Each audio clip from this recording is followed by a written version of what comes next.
c'est Bonjour. Pascal et Célia. Nous allons parler aujourd'hui du Saint-Esprit.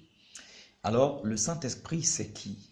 Qui est le Saint-Esprit? Beaucoup de personnes aujourd'hui pensent que le Saint-Esprit, c'est un vent qui souffle.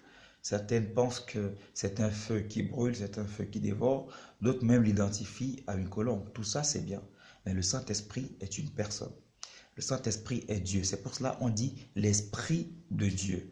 L'Esprit de Dieu, c'est Dieu lui-même. C'est la manifestation de Dieu lui-même. Donc le Saint-Esprit n'est pas un esprit différent de Dieu. C'est Dieu lui-même. Donc le rôle principal du Saint-Esprit, c'est ce que nous allons essayer de partager avec vous ce matin. Lisons rapidement dans 2 Corinthiens chapitre 3 verset 18. La Bible déclare: nous tous donc qui avons le visage découvert, nous contemplons comme dans un miroir la gloire du Seigneur et nous sommes transformés à la même image de gloire en gloire par l'Esprit de Dieu. Ça veut dire quoi? Ça veut dire que le Saint-Esprit, son premier rôle dans la vie d'un enfant de Dieu, c'est de l'amener petit à petit à ressembler à Jésus, à ressembler à Dieu. C'est pour ça que l'apôtre Paul dit, mes petits enfants pour qui j'éprouve de nouveau les douleurs de l'enfantement jusqu'à ce que Christ soit formé dans votre cœur. Dieu veut que vous puissiez ressembler à Jésus. Dieu veut que nous puissions ressembler à son Fils Jésus, que nous puissions aimer, pardonner, avoir une vie de consécration, une vie de prière, opérer comme Jésus opérait. Mais la personne qui le fait, c'est le Saint-Esprit. Donc, je vais continuer. Donc, en fait, le Saint-Esprit, il est là pour aussi nous éclairer, pour nous révéler, pour nous guider, pour guider dans la vie de tous les jours. Pas forcément des choses que spirituelles, mais dans notre vie de tous les jours, nous avons besoin du Saint-Esprit parce que le Saint-Esprit, il nous accompagne, il est à l'intérieur de nous. On dit que nous sommes le temple du Saint-Esprit. Donc, c'est-à-dire que c'est là où il réside. Donc, en fait, même quand Jérémie, il dit je révélerai des choses cachées que tu ne connais pas.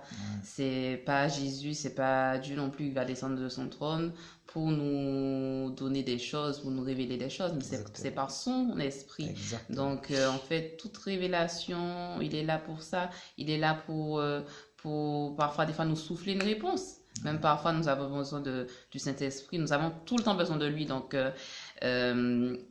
on doit vraiment prendre le Saint-Esprit à cœur, on doit au sérieux et vraiment qu'il soit toujours au centre. C'est-à-dire qu'on doit toujours garder, on doit toujours se dire que le Saint-Esprit, il est là, il est en nous, il est avec nous et il est là partout. Amen, amen. Donc, cette petite vidéo a pour but de nous encourager vraiment à aimer le Saint-Esprit, à le chérir. La déclare: n'attristez pas le Saint-Esprit de Dieu. Ok? Plus le Saint-Esprit, plus vous l'entretenez, plus il vous parle, plus il vous conduit. Nous avons tous besoin d'être conduits par l'Esprit de Dieu, d'être orientés par l'Esprit de Dieu.